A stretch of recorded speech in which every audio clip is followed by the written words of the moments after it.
اچھا، کبھی یہ سوچا ہے کہ ہم سب لوگ ایک دوسرے سے اتنے مختلف کیوں ہوتے ہیں؟ وہ کیا چیز ہے جو ہماری شخصیت بناتی ہے اور ہم اسے ٹھیک ٹھیک ناپ کیسے سکتے ہیں؟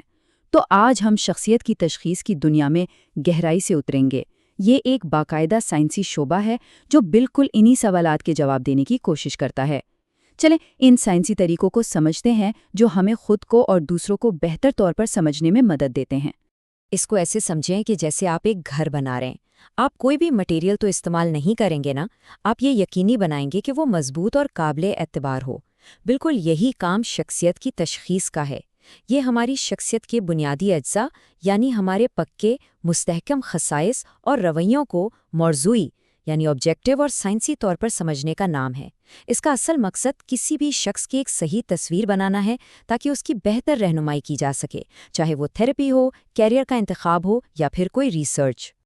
اچھا، مختلف طریقوں کو دیکھنے سے پہلے ہمیں دو سنہری اصولوں پر بات کرنی ہوگی جو ہر نفسیاتی ٹیسٹ پر لاگو ہوتے ہیں۔ ایک ہے اعتبار یعنی ریلائبلٹی اور دوسری ہے معتبری یعنی ویلیڈیٹی۔ ذرا ایک وزن کرنے والی مشین کا سوچیں۔ اگر آپ اس پر بار بار کھڑے ہوں اور وہ ہر بار ایک الگ ہی وزن دکھائیں تو وہ قابل اعتبار یعنی ریلائبل نہیں ہے۔ ایک ٹیسٹ بھی تبھی ریلائبل ہوتا ہے جب اسے بار بار استعمال کرنے پر ایک جیسے نتائج ملیں۔ اور معتبری یعنی ویلیڈیٹی کیا ہے؟ سوچیں کہ آپ اپنا قد ناپنا چاہتے ہیں لیکن آپ میٹر کے بجائے وزن کرنے والی مشین استعمال کرتے ہیں۔ مشین کچھ ناپتا رہی ہے لیکن وہ نہیں جو آپ ناپنا چاہتے ہیں۔ تو ایک ٹیسٹ تبھی ویلڈ یعنی معتبر ہوتا ہے جب وہ واقعی وہی چیز ناپے جس کے لیے اسے بنایا گیا ہے۔ ان دونوں معیارات کے بغیر کوئی بھی ٹیسٹ سمجھے بیکار ہے۔ تو آج ہم شخصیت کی تشخیص کے 3 بڑے طریقوں کا جائزہ لیں گے۔ ہم شروعات کریں گے خود بیانی یعنی سیلف رپورٹ سے، پھر لاشعور کی دنیا یعنی پروجیکٹیو ٹیسٹ کی طرف بڑھیں گے اور آخر میں دیکھیں گے کہ لوگ اصل میں کیا کرتے ہیں یعنی رویے کی تشخیص، اور پھر ان سب کا موازنہ کریں گے۔ چلیں اس طریقے سے شروع کرتے ہیں جس سے شاید ہم سب سے زیادہ واقف ہیں۔ کبھی کوئی آن لائن شخصیت کا ٹیسٹ کیا ہے؟ اگر ہاں تو اس طریقے کا تجربہ پہلے ہی ہو چکا ہے۔ جیسا کہ نام سے ہی ظاہر ہے، یہاں لوگوں سے سیدھا سیدھا ان کے بارے میں ہی پوچھا جاتا ہے۔ جیسا کہ ماہر نفسیات رابرٹ فیلڈمین نے بتایا، خود بیانی کے طریقے بنیادی طور پر معیاری سوال نامے ہوتے ہیں۔ دیکھیں، اس طریقے کا سب سے بڑا فائدہ یہ ہے کہ یہ بڑا آبجیکٹیو ہے اور سکور کرنے میں آسان ہے، لیکن اس میں ایک چیلنج بھی ہے۔ کیا ہم ہمیشہ اس بات پر یقین کر سکتے ہیں کہ لوگ اپنے بارے میں ایمانداری سے اور سچ سچ بتا رہے ہیں؟ اس کی ایک بہت اچھی مثال ہے Minnesota multi phasic personality inventory, جسے MMPI 3B کہتے ہیں۔ یہ ٹیسٹ کلینکل پریکٹس میں نفسیاتی مسائل کی نشاندہی کے لیے بہت زیادہ استعمال ہوتا ہے۔ اس کی خاص بات اس میں شامل لائے سکیلز ہیں۔ یہ سکیلز یہ جانچنے میں مدد کرتے ہیں کہ کہیں کوئی شخص خود کو ضرورت سے زیادہ اچھا یا برا تو نہیں دکھا رہا۔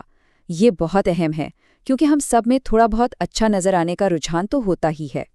خود بیانی پر مبنی ایک اور بہت اہم ماڈل بگ 5 یا اوشن ماڈل ہے۔ یہ ماڈل شخصیت کو 5 مرکزی پہلوؤں کی بنیاد پر بیان کرتا ہے۔